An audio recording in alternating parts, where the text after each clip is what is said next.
નમસ્કાર દોસ્તો, હું આપનો મિત્ર ફિલસુફ દિનેશ ગણિત આપ સૌનું હાર્દિક સ્વાગત કરું છું. દોસ્તો, બંધારણના આપણે 7 એવા જે છે ટોપિક અંતર્ગત આજે આપણો આ છેલ્લો ટોપિક છે. આવતીકાલથી ગણિત ગાઈડન્સમાં મહત્વના મેથ્સ રીઝનિંગના 7 એવા ટોપિક જે છે કરાવવામાં આવશે.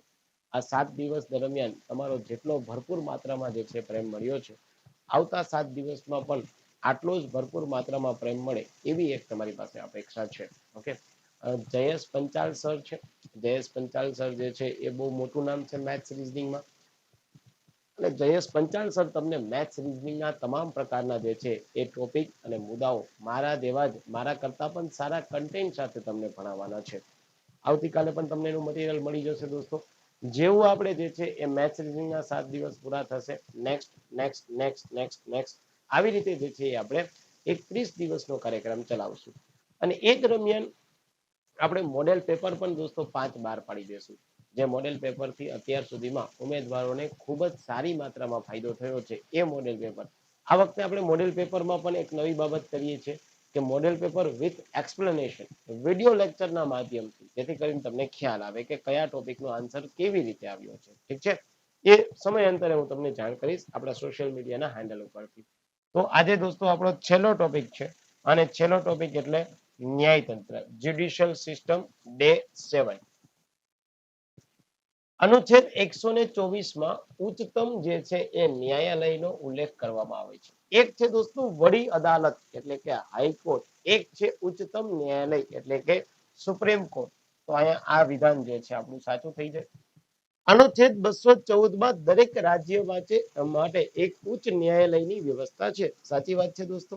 આપણે ત્યાં હાઈકોર્ટ જે છે એમની જોગવાઈ કેમાં કરવામાં આવેલી છે? 214. અને સુપ્રીમ કોર્ટની જોગવાઈ ક્યાં કરવામાં આવેલી છે? 124. ડન છે? યસ દોસ્તો. તો બંને વિધાન આપણા સાચા પડે છે. તો બંને વિધાન સાચા પડે છે એનો મતલબ શું થશે દોસ્તો? કે આપણો જે છે એ સી ઓપ્શન જે છે એ રાઈટ આવશે. ડન. 1 2 3 4 5 આવી રીતે આપણે અલગ અલગ પ્રકારના 20 ક્વેશ્ચનની જે છે ડિટેલમાં જે છે ચર્ચા કરી લેવી છે. આગળ વધીએ. ભારતના મુખ્ય ન્યાયાધીશ રાષ્ટ્રપતિ દ્વારા જે છે એ નિયુક્ત થાય છે. આપણા દેશમાં જે છે એ જે ચીફ જસ્ટિસ ઓફ ઇન્ડિયા રાષ્ટ્રપતિ દ્વારા નિયુક્ત થાય છે. રાષ્ટ્રપતિ દ્વારા નિયુક્ત થાય, પણ તમારે યાદ રાખવાનું છે કે ભારત દેશમાં સુપ્રીમ કોર્ટ અને હાઈકોર્ટ જજની નિમણૂક કરવા માટે એક કોલેજિયમ સિસ્ટમ જે છે એ લાવવામાં આવી હતી દોસ્તો. આ કોલેજિયમ સિસ્ટમ આપણે ત્યાં સેકન્ડ જજીસ કેસમાં લાવવામાં આવી છે. જો તમે જજીસ કેસ આપણા બંધારણમાં જે છે એ બંધારણના કોર્સમાં જજીસ માટેના કેસ આપેલા છે. એ કેસીસ આપણે ભણ્યા હોય તો ફર્સ્ટ જજીસ ટ્રાન્સફર કેસ, સેકન્ડ જજીસ ટ્રાન્સફર કેસ, થર્ડ જજીસ ટ્રાન્સફર કેસ, ફોર્થ જજીસ ટ્રાન્સફર કેસ. આ 4 કેસ મેં તમને ભણાવ્યા હતા, એ તમારા ધ્યાનમાં હોવા જોઈએ. હવે આમાં શું હોય દોસ્તો, તમને એક ક્વેશ્ચન થાય કે ભાઈ આપણે ત્યાં કોલેજિયમ એટલે કે ભાઈ એક જે છે એ અલગ અલગ પ્રકારના વ્યક્તિઓનું ગ્રુપ છે. આ ગ્રુપ જે છે એ શું કરે છે કે રાષ્ટ્રપતિને કોઈ નામની ભલામણ કરે, અને ત્યારબાદ રાષ્ટ્રપતિ જે છે એ સૌથી સિનિયર હોય એમને મુખ્ય જજ બનાવે. આ કોલેજિયમ સિસ્ટમ દોસ્તો જે છે એ 1993 જે છે એ લાવવામાં આવી. પણ યાદ રાખજો, કોલેજિયમ સિસ્ટમ કોના દ્વારા? સુપ્રીમ કોર્ટ દ્વારા લાવવામાં આવી. બીજી બાબત કે જેનો બંધારણમાં કોઈ ઉલ્લેખ નથી. આવો પણ એક પ્રશ્ન છે કે કોલેજિયમનો ઉલ્લેખ ક્યાં છે? તો કે ભાઈ બંધારણમાં કોઈ ઉલ્લેખ નથી. ડન. બીજી બાબત, કોલેજિયમ સિસ્ટમ છે દોસ્તો, એમાં આપણે ત્યાં જે કોલેજિયમ સિસ્ટમ છે, આ કોલેજિયમ સિસ્ટમમાં શું હોય છે? તો કે ભાઈ આપણે ત્યાં એક મુખ્ય જજ હોય છે અને 5 અન્ય જજ હોય છે. તો આ જે છે એ ત્રીજા જજીસ કેસમાં કહેવામાં આવ્યું હતું. એટલે આ બંને બાબત યાદ રાખવાની. જજીસ કેસ જે છે એ સેકન્ડ હતો કે જેમાં કોલેજિયમ ઇન્ટ્રોડ્યુસ કરવામાં આવ્યું, અને જજીસ ટ્રાન્સફર કેસ ત્રીજો હતો જેમાં એક મુખ્ય જજ અને 5 અન્ય જજની જોગવાઈ કરવામાં આવી છે. શું આ બાબતને યાદ રાખી લેવાનું થાય દોસ્તો? 1 2 3 4 અને 5 એક જ જે છે એ તમારા ક્વેશ્ચનમાં 5 મુદ્દાઓ જે છે આપણે આવરી લીધા. શું આ વસ્તુ જે છે એ સાચી સાબિત થશે? યાદ રાખવાનું. રાજ્યના મુખ્ય ન્યાયાધીશની નિયુક્તિ રાજ્યપાલ દ્વારા થાય, નહીં જરાય નહીં. 2022 કોન્સ્ટેબલમાં આવો સેમ ક્વેશ્ચન હતો દોસ્તો. આપણે ત્યાં high court as well as supreme court બંનેના જજની નિયુક્તિ કોના દ્વારા? કોલેજિયમની ભલામણ બાદ રાષ્ટ્રપતિ દ્વારા થાય છે. કોના દ્વારા? રાષ્ટ્રપતિ દ્વારા થાય. અને જ્યારે કોઈ જિલ્લા અદાલતની વાત કરે છે દોસ્તો, તો જિલ્લા અદાલતના જજ જે છે એમની નિમણૂક કોના દ્વારા થાય? તો કે જિલ્લા અદાલતના જજની નિમણૂક જે છે એ રાજ્યપાલ દ્વારા થશે. પણ આ તો ક્વેશ્ચન પૂછ્યો રાજ્યના મુખ્ય ન્યાયાધીશ. આ વિધાનને આપણે ગલત સાબિત કરી દઈએ. તો વિધાન 1 જે છે એ સાચું છે, 2 ગલત છે. તો અહીંયા આ રહ્યું, માત્ર 1 જે છે એ સાચું છે. આવા વિધાન વાક્ય વાળા ક્વેશ્ચન હોય તો મજા તો આવે છે ને દોસ્તો. અને થોડોક જે છે એ આપનો પ્રતિભાવ આપતા રહેજો. હું એવું કહેવા માટે ટેવાયેલો નથી કે દોસ્ત લાઈક, શેર અને સબસ્ક્રાઇબ કરો. આ તો હું તમને પહેલાય કહું છું. પણ જો આપને યોગ્ય જણાય તો લાઈક, શેર અથવા તો યોગ્ય કમેન્ટ અથવા તો પર્સનલ અથવા જે કંઈ હે ને તમને એમ થાય કે ના સારું છે તો કોઈકને શેર કરજો. હે ને તમને એમ થાય કે ના સર આમાં કઈ બહુ મજા ના આવી યાર, આ તો મને ખબર હતી, હું તો તજજ્ઞ છું યાર. આપણે તો જે છે હમણાં બંધારણ બનાવ્યું 1950 માં. સર હું તો 1947 માં તજજ્ઞ. વાહ દુશ્મન, વાહ મેરે બેટે. 1947 માં તારો જન્મ એ હતો? સર હું મારા પૂર્વ જન્મની વાત. ઓહો, પૂર્વ જન્મથી અત્યાર સુધી તું કન્ટિન્યુ તૈયારી જ કરે છે. મને લાગે તે તૈયારીમાં લગભગ જે 2-3 વખત પીએચડી કરેલું લાગે. હે ને આવા બધા પ્રશ્નો બનતા રહેતા હોય લાઈફમાં. હે ચલો તો દોસ્તો વાત કરીએ થર્ડ ક્વેશ્ચનની.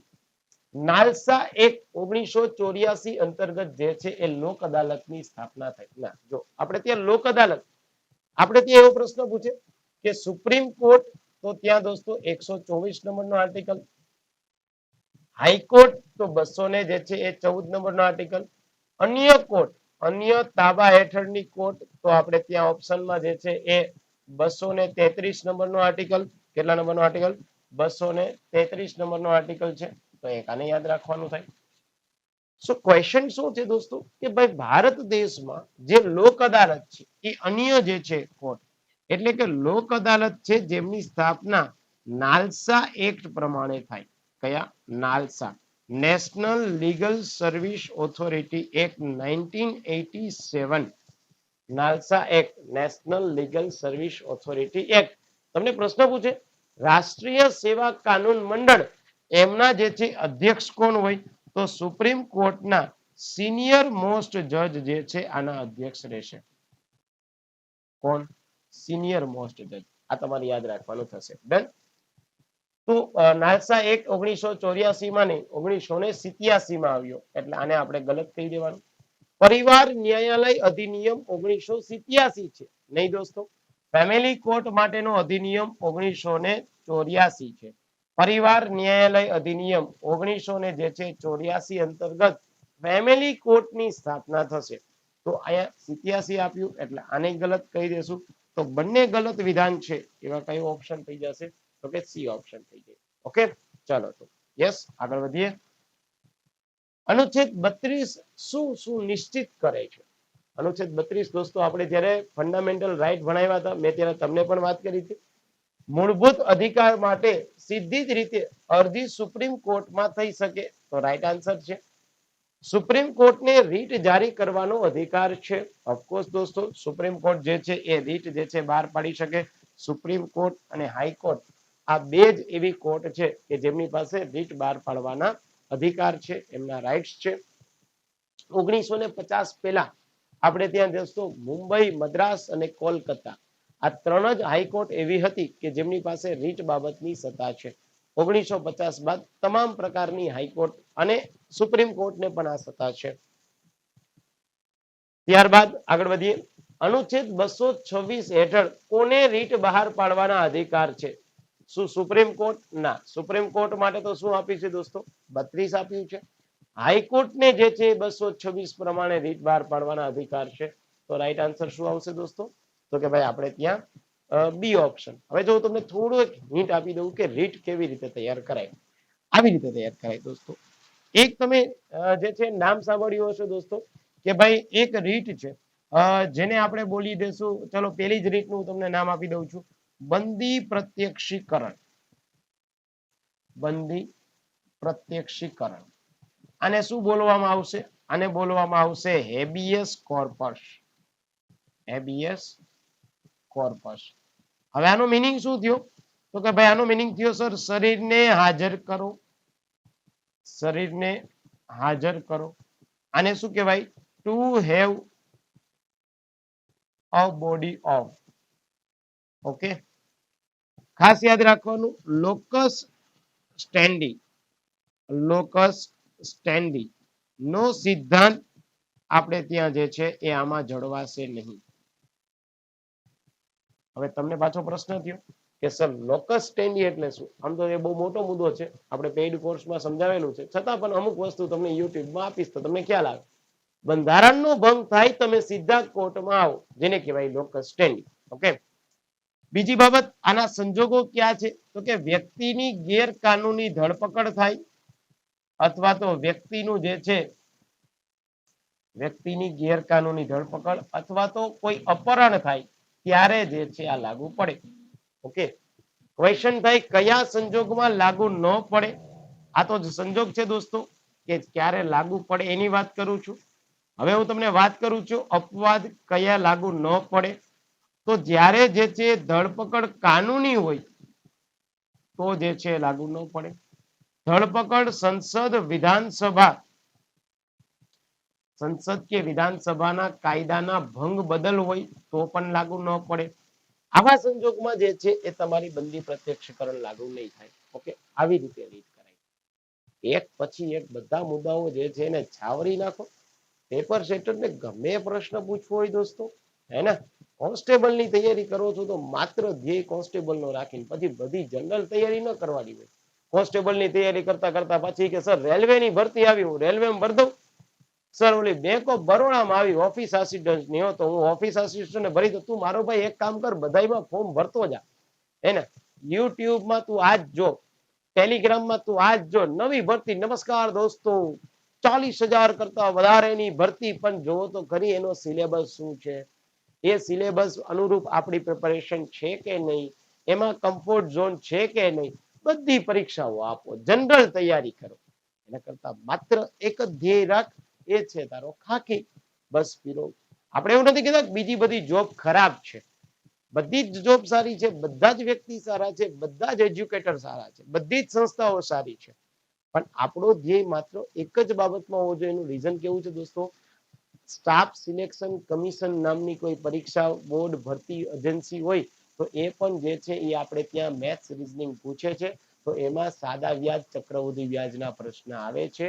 અને આપણી CCE આપણે ત્યાં બોલીએ છીએ ને, કમ્બાઇન્ડ કોમ્પિટિટિવ એક્ઝામ, તો એમાં પણ સાદા વ્યાજ ચક્રવૃદ્ધિ વ્યાજના પ્રશ્ન આવે, પણ બેયનું લેવલ અલગ છે. આ તમારે સમજવું પડશે દોસ્તો. બધી બાબતમાં ફોર્મ ભરવા કરતા એક આપણે જે પરીક્ષાની તૈયારી કરીએ એ જ ભરો. હા, એક કરતા વધારે પરીક્ષાની તૈયારી કરો ના નથી, પણ બંનેનો સિલેબસ સરખો હોવો જોઈએ, બંનેના પેપરનું લેવલ સરખું હોવું જોઈએ. તો એક બાજુ જીપીએસસી ની તૈયારી, એક બાજુ આસિસ્ટન્ટ એન્જિનિયર જે છે ક્લાસ 1 2 ની સાથે આસિસ્ટન્ટ એન્જિનિયર તૈયારી કરતો હોય, આ નહીં કરવાનું દોસ્તો. આપણી તૈયારી બહુ લાંબી ચાલે, સફળતાની જે છે એ ઓછી શક્યતા હોય. અને આ બાબતમાં એક જ દિશામાં ચાલતા જાઓ, સફળતા સારી રીતે મળી શકે, કોઈ ચિંતાનો વિષય નથી. ચલો, તો અહીંયા જે છે મેં તમને એક રીતની જે છે વાત કરી છે. કયું નિવેદન ગલત છે? આપણે ત્યાં જે છે છઠ્ઠામાં એવું આપવાનું છે કે કયું નિવેદન ગલત છે.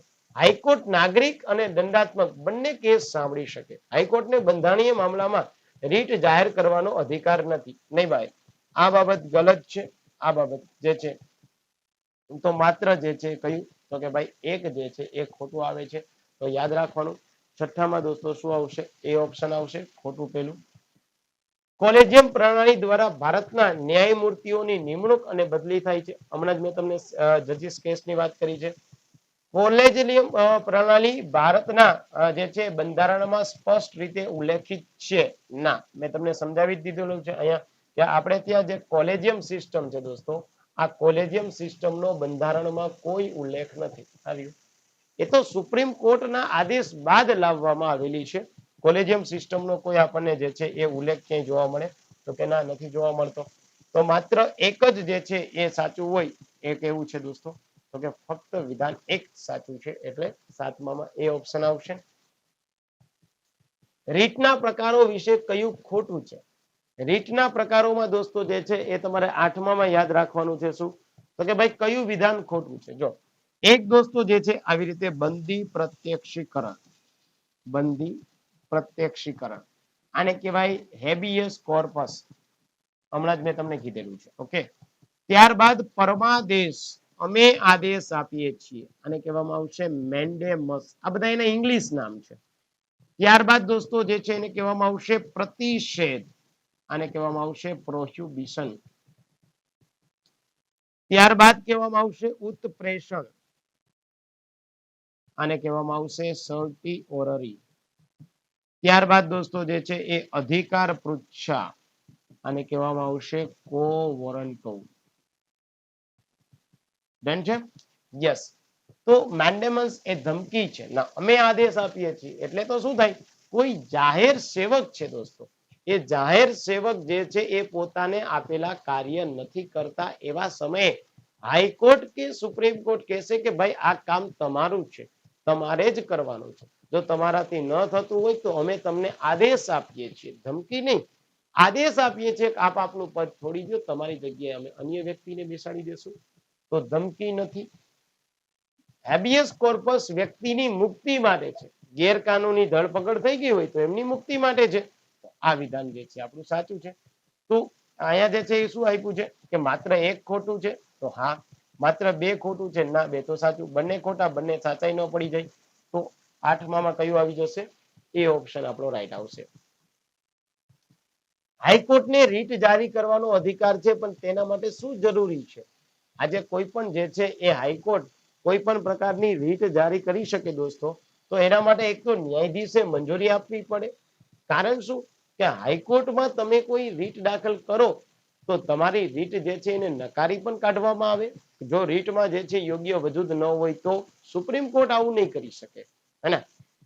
અને પીડિત વ્યક્તિ અરજી કરે, એમના વતી કોઈ અરજી કરે, કોઈ પીડિત છે, ભલે એમની સાથે બ્લડ રિલેશન નથી, અરજીના અનુસંધાનમાં જ કરવામાં આવશે. તો 9માં દોસ્તો શું આન્સર આવશે? તો કે સી ઓપ્શન જે છે આન્સર આવશે. અને યાદ રાખજો, હું તમને સવારે મટીરિયલ પણ આપું છું 9 વાગ્યાના ટકોરે. ત્યારબાદ દોસ્તો જે છે સાંજે 9 વાગ્યાના ટકોરે આપણે જે છે એ આ ક્વેશ્ચન સોલ્વ પણ કરીએ છીએ. અને ત્યારબાદ આપણા ટેલિગ્રામ અને વોટ્સઅપના માધ્યમથી હું તમને આ જ પીડીએફ જે આપણી એડિટ કરેલી છે, મતલબ કે તમારે જ્યારે કોઈ પણ પ્રકારની વસ્તુ ભણવી છે તો આ એડિટ કરેલી પીડીએફ પણ હું તમને જે છે આપણા સોશિયલ મીડિયાના હેન્ડલથી આપી દઉં છું, જેથી રિવિઝન કરવું હોય તમારે, કોઈ ક્વેશ્ચનને સરખામણી કરવી હોય તો પણ આપ જે છે એ સરખામણી કરી શકો. તમને એવું કઈ લાગે કે સર અહીંયા થોડુંક મને ડાઉટફુલ છે, તો આપ ડેફિનેટલી મારી જોડે ચર્ચા કરી શકો દોસ્તો, હે ને? અમુક મારા રીઝન આપીશ, અમુક તમારા રીઝન આપીશ, બંનેના કન્ક્લુઝન થી જે છે એ કોઈ વાત થશે. એવું તો ના કહી શકાય કે ભાઈ હું જેવું બંધારણ ભણાવું છું એવું કોઈ જ ન ભણાવે. છો નહીં નહીં બચ્ચા, આવું ન સારું લાગે, હે ને? આપણા કરતા કોઈ તજજ્ઞ છે, આપણે શું કામ ભાઈ જે છે એવી હોશિયારી કરવી જોઈએ કે ભાઈ હું તો કોન્સ્ટેબલની તૈયારી કરું છું, એવી કોઈ કોન્સ્ટેબલની તૈયારી ન કરે. નહીં નહીં નહીં, આપણે શું કરવાનું છે, આપણે જે સ્ટેજ છે એને યોગ્ય રીતે પૂરું કરવાનું છે. તમે દોસ્તો જે છે પ્રિપેરેશન કરો છો તો આપણે સારી રીતે આપણી વર્દી પહેરવાની છે. હું તમને ભણાવું છું તો સારી રીતે કન્ટેન્ટ આપવાનું છે. પછી એમાં આપણે મારા સિવાય કોઈ જ નહીં, હું કરી શકું એ ઓકે છે, પણ મારા સિવાય કોઈ કરી જ ન શકે, આ તો મારો તમારો બેનો ઈગો કહેવાય, એટીટ્યુડ કહેવાય. એ સારો ના લાગે દોસ્તો. ઓકે, એટીટ્યુડ રખાય પણ એરોગન્સ વાળો એટીટ્યુડ રખાય. તમે કહો સર એરોગન્સ, એના માટે તું દીવ મારો ભાઈ થતો જા, એને પછી એરોગન્સ શીખજે. ઓકે, ચલો આવી જાવ અહીંયા દોસ્તો 10મા ક્વેશ્ચન તરફ આગળ વધીએ. સુપ્રીમ કોર્ટને આપેલી એવી કઈ ખાસ જ્યુરિડિક્શન છે, કઈ છે? માળખાકીય મુદ્દાઓ અંગે સલાહ, કોઈ પણ મુદ્દે સરકારને જે છે એ સૂચન કરવું જોઈએ દોસ્તો, હે ને? તો માળખાકીય મુદ્દાઓ બાબતે જે છે એ કોઈ બાબત સુપ્રીમ કોર્ટના જ્યુરિડિક્શનમાં ઓરિજિનલી ના આવે. કોઈ પણ મુદ્દા જે છે એમાં સરકારને સૂચન કરી શકે. તો રાઈટ આન્સર કયો આવી જશે દોસ્તો? તો કે બી. એક હું તમને ખાસ યાદ રાખી દઉં દોસ્તો, સુપ્રીમ કોર્ટના જે અધિકાર ક્ષેત્ર છે એમાં 131 નંબરનો આર્ટિકલ છે. આમાં જે છે એ મૂળ અધિકાર ક્ષેત્ર આપેલું છે. શું આપેલું છે? મૂળ અધિકાર ક્ષેત્ર. ઘણી બધી વખત પ્રશ્ન પૂછાણા કે સુપ્રીમ કોર્ટના મૂળ અધિકાર ક્ષેત્રમાં કઈ બાબત આવે છે અને કઈ નથી આવતી. જોજો ખાસ, એક તો કેન્દ્ર અને રાજ્ય વચ્ચેના કોઈ વિવાદ થઈ જાય તો, એક દોસ્તો એક રાજ્ય અને એની સાથે બીજા રાજ્યના પ્રશ્ન બને તો, અથવા એક કેન્દ્ર અને રાજ્યો વચ્ચેના પ્રશ્ન બને તો. હવે તમને પ્રશ્ન શું પૂછશે? નીચેનામાંથી અનુચ્છેદ 131 માં સુપ્રીમ કોર્ટ બાબતના મૂળ અધિકાર ક્ષેત્ર છે તેમાંથી કયું વિધાન ગલત છે, કયું સ્ટેટમેન્ટ ગલત છે? આ તો સાચા જ છે. ગલત શું છે? કેન્દ્ર અને કેન્દ્ર શાસિત પ્રદેશના પ્રશ્નો. ના, આ ન જવાય. એટલે આ વિધાન તમારું સાચું, આ પણ સાચું, આ પણ સાચું, આ ગલત થઈ જાય.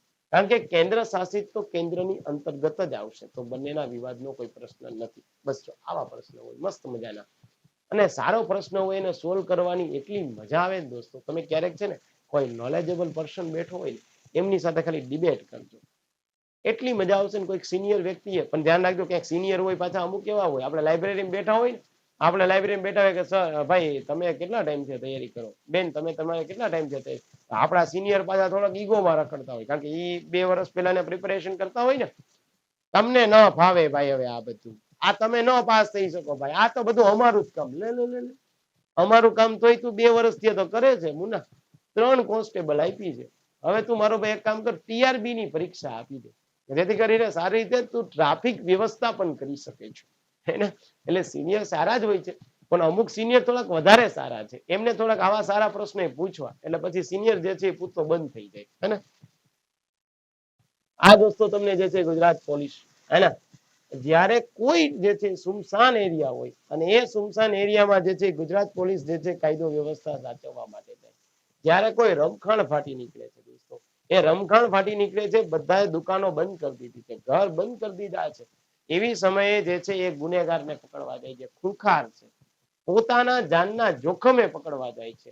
તો આ ગુજરાત પોલીસને તો સેલ્યુટ ક્યારેક તો કરો, હે ને. જે આપણે જે છે એ બધા છે તો આપણે ઓલવેઝ માછલા જ ધોવાના, આમ કરો છો ને આમ કરો છો ને બ્લેક ફિલ્મ રાખો છો ને વગેરે વગેરે કરો છો. અરે ભાઈ સિમ્પલ વસ્તુ છે યાર, ક્યારેક પ્રેક્ટિકલ બી થવું પડે. બધી બાબતમાં આપણે જે છે રિજિટ થાય તો કેવી રીતે ચલાવી લેવામાં આવશે, હે ને.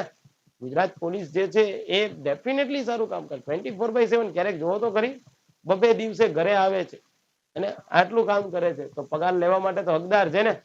તો કે જો પગાર ખાય છે, સરકારનો નોકર છે, સરકારનો નોકર છે ભાઈ, તારો નોકર નથી, હે ને. એની પીએસઆઈ ની પરીક્ષા પાસ કરી છે, એને કોન્સ્ટેબલ ની પરીક્ષા પાસ કરી, રાત દિવસ જોયું નથી, કોઈ પ્રસંગમાં ગઈ નહોતી કે કોઈ પ્રસંગમાં ગયો નહોતો. એવા કેટલા ગાંધીનગરમાં સારા સ્ટુડન્ટ છે કે જે કોરોના દરમિયાન પણ ઘરે નથી ગયા દોસ્તો, અને અત્યારે જે છે સારી એવી પોસ્ટ ઉપર ક્યાંક બેઠા છે. હવે જેને કોરોનામાં ઘરે ન ગયા હોય અને તૈયારી કરી હોય, એના નીતિમત્તામાં તમે કોઈ દિવસ સંદેહ ના કરી શકો, અને સંદેહ કરો ને તો આપણે ગલત કહેવાય, એ ગલત ના કહેવાય, હે ને. એક સેલ્યુટ તો જે છે આ ગુજરાત પોલીસને થઈ જ જાય છે, કારણ કે ગુજરાત પોલીસ એ ડિસિપ્લિનમાં માનનારી પોલીસ છે, હે ને. બાકી જેને ફાંકા જ મારવા છે, જેને જે છે એ બધું હવામાં ઉડતા તીર જ છોડવા છે, કોઈ વજૂદ વગર, એને તો કોઈ ચિંતા જ નથી. આમાં તો કેવું છે, હું તમે વાત કરીએ કે ઓ યાર મોંઘવારી તો કેટલી છે, એ શું વાત કરે કે ના ભાઈ ના મોંઘવારી ક્યાં છે, આપણે તો શું કહીએ યાર મોંઘવારી નથી, ના ભાઈ ના મોંઘવારી ક્યાં છે, પેલા હું તો સોનું જ પેટ્રોલ પુરાવતો હતો, અત્યારે સોનું જ પુરાવું છું. હવે આને કોણ સમજાવે મુન્ના, કે પેલા સોનું પુરાવતો તો અત્યારે સોનું પુરાવે છે. આ બધા કેવા છે ખબર, આને મોંઘવારી કેમ ન નડે ભાઈ, લીટરમાં તો જોતો જ નથી, અને આવું કઈ જોવાનું જ નહીં આવે. આ બધી વસ્તુઓ હોય. હવે આમાં આ મજાકનો પ્રશ્ન છે, અને મજાક તરીકે લેજો આપ. ચલો, હાઈકોર્ટના ન્યાયાધીશોને દૂર કરવાની રીત દોસ્તો. હાઈકોર્ટ અને સુપ્રીમ કોર્ટ આને જે છે મેં તમને શરૂઆતમાં જ કહી દીધું હતું, અને લાસ્ટ લગભગ આપણે જે છે પેલો બંધારણીય ગેરબંધારણીય સંસ્થા વાળો લેક્ચર જોયો હતો, ત્યારે મેં તમને કીધું હતું સુપ્રીમ કોર્ટ, હાઈકોર્ટના જજ, CAG, UPSC અને ઇલેક્શન કમિશન ઓફ ઇન્ડિયા, આ બધાને પદ પરથી દૂર કરવાની પ્રક્રિયા એક સરખી જ હોય. એના માટે વિશેષ બહુમતી જ જોશે, એના તો સંસદ દ્વારા વિશેષ પ્રસ્તાવ, યસ આ સાચું છે. રાજ્યની વિધાનસભા નહીં દોસ્તો, હાઈકોર્ટને જે છે એ રાજ્યની વિધાનસભા જે છે એ દૂર કરી શકે, તો કે નહીં. તો રાઈટ આન્સર દોસ્તો આપણો કયો આવશે, તો કે એ ઓપ્શન આપણો રાઈટ આવશે, યસ. ત્યારબાદ દોસ્તો જે છે એ નેશનલ જ્યુડિશિયલ અપોઇન્ટમેન્ટ કમિશન, તમે નામ સાંભળ્યું છે, NJAC. એનજેક શું હતું તો કે ભાઈ કોલેજિયમ સિસ્ટમ છે એમને રિપ્લેસ કરી અને એનજેક લાવવામાં આવ્યું હતું. એનજેકની અધિનિયમ 2014 દ્વારા ન્યાયાધીશોની નિમણૂક માટે નવી પ્રણાલી રજૂ કરવામાં આવી હતી. આપણા ભારતના બંધારણમાં દોસ્તો જે છે એ 99મો સુધારો જે છે એ એનજેક હતો. કેટલામો? 99મો સુધારો. હેતુ શું હતું? Replacement of collegium. Collegium system જે છે એ નિમણૂક કરતી હતી એની જગ્યાએ આપણે એનજેક લાવ્યા. પણ સુપ્રીમ કોર્ટે દોસ્તો separation of power, separation of power આ જે છે એ સિદ્ધાંત મુજબ જે છે આપણે 99મો સુધારો રદ કરેલો છે. આ યાદ રાખજો. પણ ક્વેશ્ચનની ડિમાન્ડ છે એટલે આ વસ્તુ સાચી છે. અને આ એનજેકની જોગવાઈ દોસ્તો જે છે એ વેંકટ ચેલૈયા નામના વ્યક્તિએ કરેલી છે. આ પણ યાદ રાખજો દોસ્તો. પ્રશ્ન પૂછી શકાય એનજેકની જોગવાઈ કોણે કરાવેલી હતી તો કે ભાઈ વેંકટ ચેલૈયા જે સુપ્રીમ કોર્ટના પૂર્વ મુખ્ય જજ હતા. સુપ્રીમ કોર્ટે એનજેક અધિનિયમને બંધારણ વિરુદ્ધ જાહેર કરીને રદ કરી દીધો. ઓફકોર્સ અહીંયા મેં કીધેલું જ છે રદ કરી દીધો. તો બંને વિધાન દોસ્તો જે છે આપણા કેવા થઈ જશે? સાચા થઈ જશે. તો રાઈટ આન્સર કયું આવી જશે? C option. હાઈકોર્ટના ન્યાયાધીશ માટેની લાયકાત શું હોવી જોઈએ? આજ હાઈકોર્ટનો કોઈ પણ ન્યાયાધીશ બને તો બટ ઓબ્વિયસ છે ભારતનો નાગરિક તો હોવો જ જોઈએ. 10 વર્ષનો. હવે અહીંયા તમારે સ્પષ્ટીકરણ એ લઈ લેવાનું. હાઈકોર્ટમાં 10 વર્ષ જે છે એ સુધી વકીલાતનો અનુભવ એટલે અહીંયા જ્યુડિશિયલ એક્સપિરિયન્સ હોવો જોઈએ. કેવો એક્સપિરિયન્સ દોસ્તો? જ્યુડિશિયલ. અને અહીંયા જો જિલ્લા અદાલતની વાત કરતા હોય તો જિલ્લા અદાલતના જજ બનવા માટે 7 વર્ષનો જ્યુડિશિયલ એક્સપિરિયન્સ હોવો જોઈએ. ઓકે, તો આમને યાદ રાખવાનું થાય છે. તો પહેલું અને બીજું બંને સ્ટેટમેન્ટ સાચા હોય એવું કયું થઈ જશે? સી ઓપ્શન સાચું થઈ જશે. ત્યારબાદ Vishakha versus state of Rajasthan case વિશે જે છે એ નીચેના જે છે એ વિધાન તમારે તપાસવાના છે. આ કેસ મહિલાઓના કાર્યસ્થળે યૌન શોષણ અથવા તો હેરાનગતિ સામે જે છે એ સુરક્ષા માટેનો છે. યસ, સાચી વાત છે. સુપ્રીમ કોર્ટે ગાઈડલાઇન્સ દ્વારા આપી અને કાયદાકીય જગ્યાઓ જે છે એ જે છે ખાલી પૂર્તિ કરી છે. તો આ બાબત પણ સાચી થઈ જશે. તો યાદ રાખવાનું થાય છે. અને મેં તમને અગાઉ પણ કીધું હતું દોસ્તો કે આવા અલગ અલગ પ્રકારના 20-25 કેસ છે જેની ચર્ચા આપણે ઇન્સ્ટામાં જે છે એ આપણા કનેક્ટ ગાઈડન્સના પેજ ઉપર કરેલી છે. તો આ બધા કેસીસ આપ જોઈ લો, આપના હિતાવહ માટે છે. Okay, yes. ન્યાયિક સક્રિયતાની દ્રષ્ટિએ કયું નિવેદન જે છે આપણું સાચું છે? જ્યુડિશિયલ જે છે એ દોસ્તો એ આપણે ત્યાં એક્ટિવિઝમ PILA ન્યાયિક સક્રિયતાનું મુખ્ય સાધન છે. સાચી વાત છે. ન્યાયાલય માત્ર હસ્તક્ષેપ કરે છે. ચાલો મામલો બંધારણીય હોય તો જ ન્યાયાલય શું બંધારણીય બાબતમાં જ હસ્તક્ષેપ કરે છે? ના, કદાચ કોઈ બાબતમાં બીજી હોય તો એમાં પણ જે છે એ ન્યાયાલય જે છે શું કરી શકે છે તો કે ભાઈ હસ્તક્ષેપ કરી શકે છે. તો રાઈટ આન્સર કયું આવશે? એ. જ્યારે કોઈ હાઈકોર્ટ પોતાના સવાલ પર ભારતીય બંધારણની યોગ્યતાને પડકારે ત્યારે સુપ્રીમ કોર્ટના કયા અધિકાર ક્ષેત્ર અંતર્ગત અપીલ થઈ શકે? જો આમાં તમારે યાદ રાખવાનું થાય છે અનુચ્છેદ 132 છે દોસ્તો. એ 132 એમાં એવું કે છે હાઈકોર્ટ થી સુપ્રીમ કોર્ટમાં અપીલ. ઓકે, 133 માં એવું કે છે હાઈકોર્ટ થી સુપ્રીમ કોર્ટમાં અપીલ પણ કઈ બાબતમાં? સિવિલ દાવાઓ બાબત. 134 માં એવું કહે છે કે હાઈકોર્ટ થી સુપ્રીમ કોર્ટમાં અપીલ ક્રિમિનલ દાવાઓ બાબતે. 134 એમાં એવું કહેવામાં આવશે હાઈકોર્ટ થી સુપ્રીમ કોર્ટમાં અપીલ માટેનું પ્રમાણપત્ર. ઓકે, તો આ તો ગલત જ સાબિત થઈ જશે. 136 તો મેન્શન જ નથી. હાઈકોર્ટે પોતાના સવાલ પર ભારતીય બંધારણની યોગ્યતાને અપીલ ક્યારે થઈ શકે? તમારે બે બાબત યાદ રાખવાની. અપીલ તો જ થઈ શકે દોસ્તો જો કાયદાની સારવારનો પ્રશ્ન હોય. અપીલ ક્યારે થઈ શકે? કાયદાની સારવારનો પ્રશ્ન હોય. તમને પાછો પ્રશ્ન થાય સર કાયદાની સારવાર મને ન સમજાણું તો આને કહેવાય વિધિની સારવાર. સર મને વિધિની સારવાર એને જ સમજાણું. કોઈ વાંધો નહીં, ચલ મુન્ના સમજી લે. જ્યારે દોસ્તો બંધારણમાં કોઈ પણ પ્રકારની બાબતમાં સ્પષ્ટીકરણની જરૂરિયાત છે અથવા તો બે હાઈકોર્ટમાં ચુકાદા બાબતે મતભેદ છે અથવા તો સુપ્રીમ કોર્ટના ચુકાદામાં જે છે એ સ્પષ્ટ વ્યાખ્યાની જરૂર હોય તો તમે કાયદાની સારવારના આધારે અપીલ કરી શકો. અને એના માટે થઈ અને આપણી પાસે અપીલ અધિકાર અધિનિયમ છે 1973. આના આધારે અપીલ થઈ શકે દોસ્તો. તો અહીંયા રાઈટ આન્સર તો જે છે અપીલ કરવા માટે જ છે, કારણ કે સિવિલ અને ક્રિમિનલ કઈ લખ્યું નથી, અધરવાઇઝ પાછું આપણે એ મેન્શન કરવું પડે. 132 સાચો આન્સર આવશે. સુપ્રીમ કોર્ટે એડવાઇઝરી જ્યુરિડિક્શન ક્યારે આપે છે?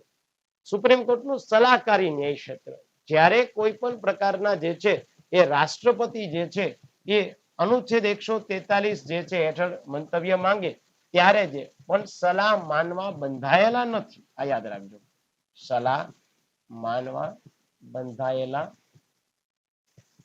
નથી. Okay, yes. તો રાઈટ આન્સર કયો આવશે દોસ્તો? એ ઓપ્શન જે છે આપણો સાચો આવશે. ડન. સેના દળો સામે સુપ્રીમ કોર્ટ સીધી હસ્તક્ષેપ કરી શકે નહીં. સેના જે છે દોસ્તો એની સામે સીધું તો સુપ્રીમ કોર્ટ જે છે કોઈ હસ્તક્ષેપ ન કરી શકે. શું કામ?